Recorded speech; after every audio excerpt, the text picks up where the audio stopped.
Good evening বলবো না good night বলবো না শুভরাত্রি বলবো না অশুভরাত্রি বলবো? কেন বলো তো? আমার যে মোটামুটি না রোগ নয়, একদম পেছু ছাড়ছে না, শুধু আমার রাত বিরিত মানে যখন তখন এই গ্যাসের প্রবলেম, আর যখন তখন হসপিটালে ভর্তি হয়ে যেতে হচ্ছে। তো তোমরা দেখতেই পাচ্ছ, কি বলবো। আমি বিকালবেলা দেখো সেই সোফার অর্ডার দেওয়া ছিল, সোফাওয়ালা আসবে বলে আমি ঠাকুরঘর পরিষ্কার করলাম, অ্যাডশিট নিয়ে এসে সেই যে মিনার কাজ করি ঠাকুরঘরে, অ্যাডশিটে সব হয়েছিল, মানে মিনা লেগেছিল। আমি ভেবেছিলাম অ্যাডশিট ঢেলে দিলে যাতে মিনাগুলো উঠে যায়, তো সেই অ্যাডশিট ঢেলে দিয়েছিলাম। সেই অ্যাডশিটে যে গ্যাসটা নাকে ঢুকে গেছিলো, তো দিয়ে তারপর থেকে আমি বিকালে চাটা খেলাম, তারপর সবার সাথে বসে বসে বাইরে গল্প করছিলাম। তারপর তোমাদের দাদাভাই সেই কাজগুলো বিক্রি করতে গেছিলো মার্কেটে, সে তখন আসলো, দিয়ে বিক্রি হয়েছে কতগুলো, সেই সব গল্প করছিলাম। হ্যাঁ দেখো, দেখতে পাচ্ছ পেটটা মনে হবে যেন 9 মাসের বাচ্চা, যে এতটা ফুলে গেছে গ্যাসেতে। তো তোমরা সব দেখতেই পাচ্ছ। তারপরে আমি বাকি কথাগুলো বলি, কেন ভয়েস ওভার দেওয়া ছিল না, শুধু ক্যামেরাগুলোই করা ছিল, তো ভয়েস ওভারটা আমি এখন দিচ্ছি। আর যাই হোক, এই দেখো সেলাইন লাগিয়ে দিয়েছে, তোমাদের দাদাভাই বসে আছে, আর খালি দেখতেই পাচ্ছে তোমাদের দাদাভাইয়ের মুখ চলছে গজ গজ গজ গজ করছিল, এটা ওটা খাবি, কিন্তু আমি সেরকম কিছু খাইনি, যেহেতু সোমবার ছিল। সত্যি তোমরা বিশ্বাস করো, হালকা ফুলকাই খাবার খেয়েছিলাম। অন্য সময় যেরকম ভারী ভুরি খাবার খাই, তবু গ্যাসের প্রবলেম হলে মানা যায়, কিন্তু সোমবারে তো অতটা ভারী ভুরি জিনিস খাইনি, হালকা ফুলকাই খেয়েছিলাম। তো ওই যে আমি মোটামুটি ওই সোফা আসবে বলে যে আমি পরিষ্কার করেছিলাম না ওই ঘরটা, তো সেই অ্যাসিডটা নাকে ঢুকে যাওয়ার কারণে ওই হয়ে গেছে গ্যাসটা। আগের বারে ওরকম হয়েছিল, ফ্যাক্টরি ওই আমাদের পাশে ফ্যাক্টরিতে যাওয়ার পরে গ্যাসে নাকটা ঢুকে গেছিলো, সেই হয়েছিল, আর এও হয়েছে। তো প্রথমে জলটা শেষ হয়ে গেছে, প্রথমে একটা ছোট বোতল দিয়েছিল, তারপরে এই দেখো দুবার আর একটা বড় বোতল লাগাচ্ছে, মানে জলের বোতল। তো মনে হচ্ছে সারা রাতি এখন থাকতে হবে, সারা রাতি স্যালাইন চলবে।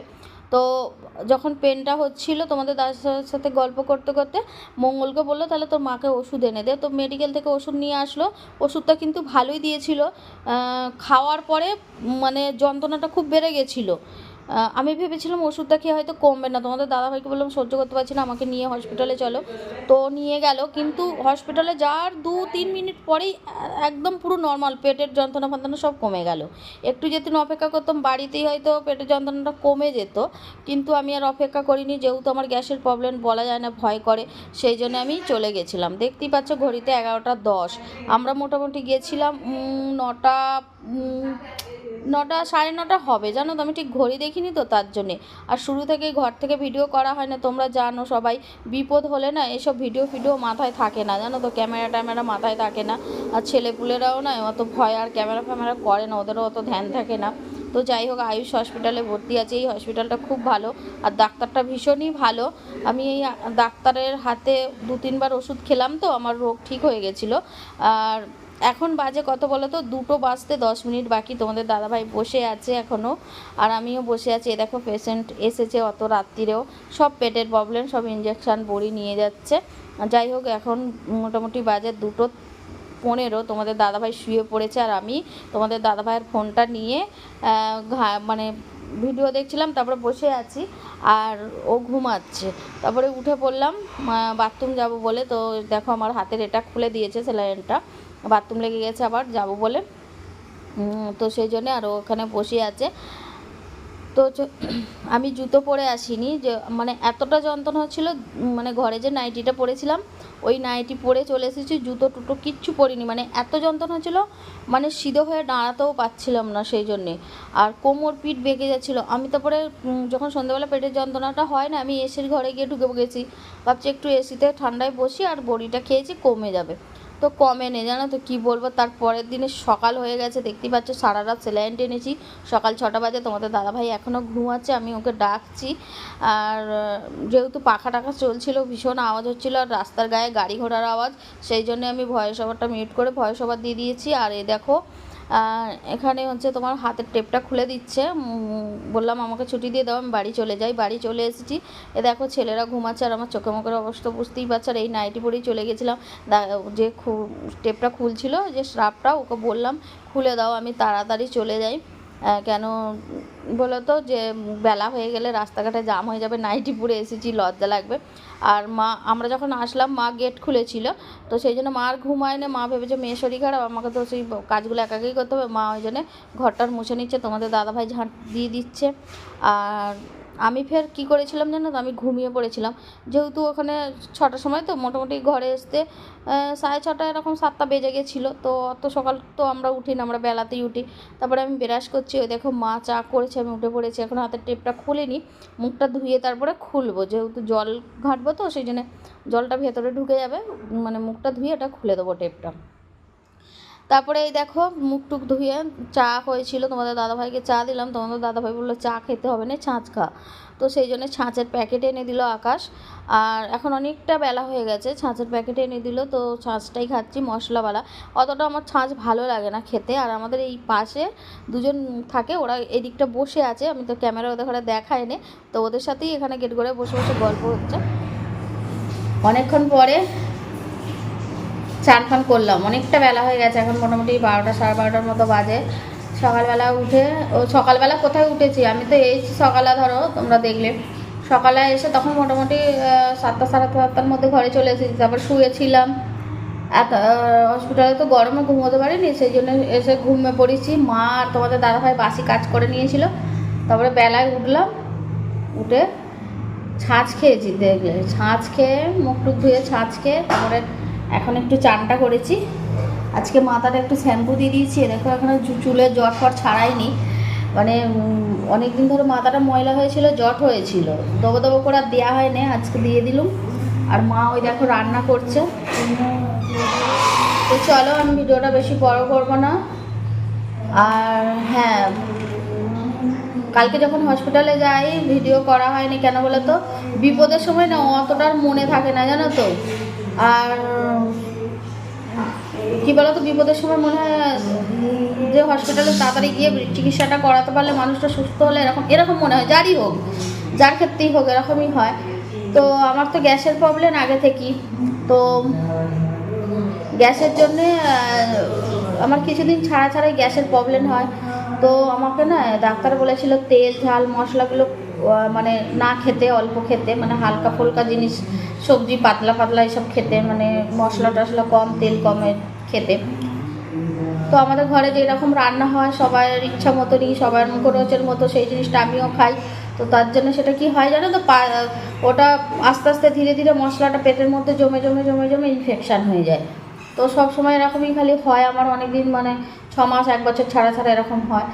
তো সেই জন্য ডাক্তার বললো 2-3 বার এটা নিয়ে হয়ে গেছে, এবারে হলে খুব বাড়াবাড়ি হয়ে যাবে, তো তুমি পারলে একটু টিক মেনে থাকতে পারো। তো সেরকম বলে দিয়েছে।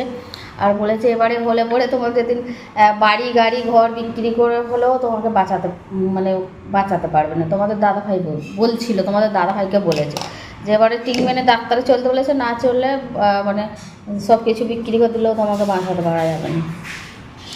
তো যাই হোক, বিপদ আমার একদম পিছু ছাড়ছে না, জানো তো। আমাদের বাড়ির মধ্যে সবাই সুস্থ থাকে, খালি আমিই সবসময় অসুস্থ হয়ে পড়ি। আর আমি চাই ভগবানের কাছে আমার ছেলেপুলেরা সবাই সুস্থই থাকুক যেন আজীবন। আর আমারই প্রবলেম হয়, আমার সংসারের মধ্যে খালি আমারই শরীর খারাপ হয় বারবার। তাও আবার জ্বর জ্বালা বেশি হয় না, তোমরা দেখেছো তো, জ্বর জ্বালা অত আমি জ্বর ফর হলে একটা বড়ি খেলুম কায়দা হয়ে যায়। কিন্তু এই গ্যাসটা হয়েছে আমার একটা বিপদ, এই বিপদটা আমার পেছে ছাড়ছে না, জানো। তো তোমাদের যেদিন কারো সিলিন্ডার খালি হয়ে যায় বলবে, সব গ্যাসটা আমি দিয়ে দেবো, যাতে একটু পেটটা কমে যায় গ্যাসটা।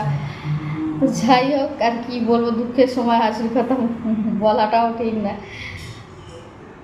আর ভালো লাগছে না। আগের বারে যে ভর্তি ছিলাম তা তো মানে আমাদের এই পাশে ফ্যাক্টরি হয়েছে, তো ওখানে সেই চামড়ার জুতো ফুতো তৈরি হচ্ছে, আমি ওই ফ্যাক্টরিতে গেছিলাম দেখতে, মানে কীরকম তৈরি হচ্ছে। তো ওই যে চামড়ার গন্ধটা নাকের মধ্যে ঢুকে গেছে, দিয়ে ওইটা ঢুকে গিয়ে হয়েছে, মানে রাত্রিরে রুটি খেয়েছি, দিয়ে গ্যাস হয়ে গিয়ে একদম তালপাককে গিয়ে, মানে সেই আগের বারে যখন ভর্তি ছিলাম তোমরা সেই ভিডিওটা পেয়েছিলে। আর কালকেও ওরকমই সেম হয়েছে, কালকে ফ্যাক্টরিতে যায়নি, কালকে হচ্ছে তোমার সোফাওয়ালারা সোফা দেবে দেবে দেবে দেবে করে দিয়ে, কালকে আমি ওই ঠাকুর ঘরটায় মিনার কাজ করেছি, মিনার দাগ হয়েছে, আমি অ্যাসিড ঢেলে দিয়ে মিনারগুলো যদি উঠে যায় ওই জন্য ঢেলে দিয়েছিলাম। তো অ্যাসিডে যে ঝাঁঝরা নাকে ঢুকে গেছিলো, তো সেই জন্যে আর সেই গ্যাসটা ফের ওরকম সেই দিনের মতো সন্ধেবেলা ধরেছিল, সেই জন্য রাত্রিরে চলে গেলাম, তখন মোটামুটি বাজে 10টা হবে না, 9টা। এই বিছানাটা কেন ওরম করা হয়ে আছে? 9টা 20-25 সবে গেছি, তখন বাড়ি থেকে বেরিয়েছি, যেতে যেতে হয়তো 9:30 এরকম বেড়ে গেছে। তো যাই হবে, চলো এখন মোটামুটি ভালোই আছে, কিন্তু শ্বাস টাস খেয়েছি এখন। হ্যাঁ, আবার 2টো রিপোর্ট করবে, ব্লাড নিয়েছে, দুবার নিয়েছে ব্লাড, 2টো রিপোর্ট হবে। তো সেই রিপোর্টগুলো বিকালে আসবে, বিকালে যেতে হবে, রিপোর্ট দেখে ওষুধ দেবে। ওষুধ দেয়নি সকালে একটাও, খালি এই যে 2টো ওষুধ দিয়েছে, যে পেটের যন্ত্রণা আর যদি গ্যাস হয় তাহলে এই যে এটা একটা গ্যাসের ওষুধ দিয়েছে আর একটা যন্ত্রণার ওষুধ দিয়েছে। যদি হয় খেতে হবে, নাহলে খেতে হবে না। আমি নিজেই চেয়ে নিয়েছি, হলে খাবো, নাহলে খেতে হবে না। তো এখন হচ্ছে না, তার জন্য খাবো না। আর এখন 2 দিন আমাকে খাবার খেতে বারণ করেছে, ওই জন্য কালকে দিনটা ওখানে রেখে গিয়েছিল। আর সারা রাতটা, আর আজকে তো ছাঁচ খেয়েছি। এখন এতখানি বেলা হয়ে গেল, পেট ভরা জিনিস কিছুই খাইনি। দেখা যাক কী খাই, কী খাবো সেটাই চিন্তা হচ্ছে হালকা ফুলকা। আমি ডাক্তারকে যে জিজ্ঞাসা করবো, সকালে যখন ছুটি দেয় ডাক্তারবাবু ঘুমাচ্ছিলেন তখন, আর যে স্টাফগুলো থাকে ও মানে পরিচিত সব ডাক্তারবাবু লেখা ছিল, ওই মানে হিসেব টিসেব করে পয়সা ওই নিয়েছে, টাকা পয়সা নিয়ে। আর যেহেতু রিপোর্টগুলো আটকে আছে, আমাদেরকে যেতেই হবে, সেই জন্য ছুটি দিয়ে দিয়েছে, টাকা জমা করে নিয়ে ছুটি দিয়ে দিয়েছে। তো সেই জন্য ডাক্তারবাবু আর কি খেতে হবে, কি করতে হবে, কীরকম ট্রিটমেন্ট এসব বলে দেয়নি। সন্ধ্যেবেলা যাব, তখন হয়তো বলে দেবে। তো চলো, ভিডিওটা এই পর্যন্তই থাক, বেশি বড় করলে আবার বেশি বড় হয়ে যাবে। সবাইকে বাই বাই, সবাই ভালো থেকো, সুস্থ থেকো, আর সবাই কমেন্ট করো।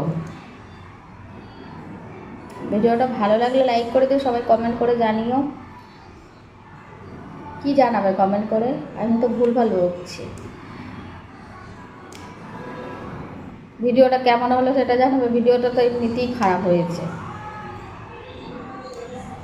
ভিডিওটাই খারাপ। হসপিটালে ভর্তি মানে ওটা সুখবর নয়, ওটা হলো কুখবর, কুসংবাদ।